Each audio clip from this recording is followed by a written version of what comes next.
मैं आपको बृहस्पतिवार की व्रत की कथा सुना रही हूँ। बृहस्पतिवार का व्रत करने से मन की सभी इच्छाएं पूर्ण होती है। धन, पुत्र, विद्या तथा मनवांछित फल की प्राप्ति होती है। इसलिए सभी स्त्री पुरुषों को भक्ति भाव के साथ यह व्रत करना चाहिए। इस दिन व्रतेश्वर महादेव जी की पूजा होती है। दिन में एक समय ही भोजन करें। पीले वस्त्र तथा पीले पुष्पों को धारण करें। भोजन भी चने की दाल का ही होना चाहिए। नमक नहीं खाना चाहिए। पीले रंग का फूल, चने की दाल, पीले कपड़े तथा पीले चंदन से पूजा करनी चाहिए। इस व्रत में केले का विशेष रूप से पूजन करना चाहिए। पूजन के पश्चात कथा सुननी चाहिए। इस व्रत के करने से बृहस्पति जी अति प्रसन्न होते हैं। कथा और पूजन के समय मन, क्रम और वचन आदि से शुद्ध होकर मन में जो इच्छा हो उसकी पूर्णता के लिए बृहस्पति देव से प्रार्थना करनी चाहिए। यह व्रत मनवांछित फल की प्राप्ति के निमित्त विशेष रूप से किया जाता है।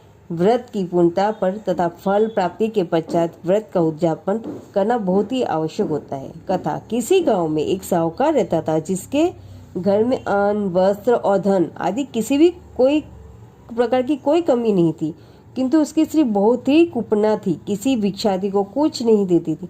सारे दिन बस घर का काम काज में लगी रहती। एक समय एक साधु महात्मा बृहस्पतिवार के दिन उसके द्वार पर आए और उसे भिक्षा की याचना करने लगे। स्त्री उस समय घर का आंगन लीप रही थी। इस कारण साधु महाराज से कहने लगी, महाराज इस समय तो मैं लीप रही हूँ, आपको कुछ नहीं दे सकती, फिर किसी अवकाश के दिन आना। साधु महात्मा खाली हाथ चले गए। कुछ दिन पश्चात वही साधु महाराज फिर आए। उन्होंने इसी प्रकार भिक्षा मांगी। साहूकारनी उस समय लड़के को खिला रही थी। कहने लगी, महाराज मैं क्या करूं, अवकाश नहीं है, इसलिए आपको भी भिक्षा नहीं दे सकती। तीसरी बार महात्मा आए तो उसने उन्हें इसी प्रकार से टालना चाहा, किंतु महात्मा जी कहने लगे कि यदि तुमको बिल्कुल ही अवकाश हो जाए तो मुझको भिक्षा दोगी। साहूकारनी कहने लगी कि हाँ महाराज, यदि ऐसा हो जाए तो आपकी बड़ी कृपा होगी। साधु महात्मा जी ने कहने लगे, अच्छा मैं आपको एक उपाय बताता हूँ। तुम बृहस्पतिवार को दिन चढ़ने पर उठना और सारे घर में झाड़ू लगाकर कूड़ा एक कोने में जमा करके रख देना। घर में चौका इत्यादि मत लगाना। फिर स्नान आदि करके घर वालों को कह देना कि उस दिन हजामत अवश्य करवाए। रसोई बनाकर चूल्हे के पीछे रखना, सामने कभी न रखना। सायकाल को अंधेरा होने के बाद दीपक जलाया करना तथा बृहस्पतिवार को पीले वस्त्र मत धारण करना, न पीले रंग की चीजों को भोजन करना। यदि ऐसा करोगी तो तुमको घर का कोई काम नहीं करना पड़ेगा। साहूकारनी ने ऐसा ही किया। बृहस्पतिवार को दिन चढ़े उठी, झाड़ू लगाकर कूड़े को घर में जमा कर दिया। पुरुषों ने हजामत बनवाई, भोजन बनवाकर चूल्हे के पीछे रख दिया। वह सब बृहस्पतिवारों को ऐसा ही कर रही थी। अब कुछ काल समय बाद उसके घर खाने को दाना न रहा। थोड़े दिन में महात्मा फिर आए, भिक्षा मांगी और किंतु सेठानी ने कहा, महाराज मेरे घर में खाने को अन्न नहीं है, आपको क्या दे सकती हूँ।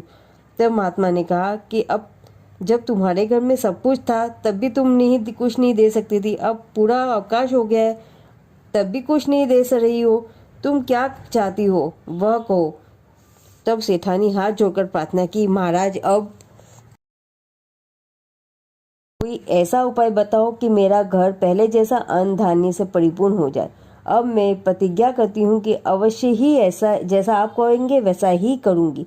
तब महात्मा जी ने कहा, बृहस्पतिवार को प्रातःकाल उठकर स्नानादि से निवृत्त होकर घर को गोबर के लिए लिपो तथा इस दिन घर के पुरुष हजामत न बनवाए, भूखों को अन्न जल देती रहा करो।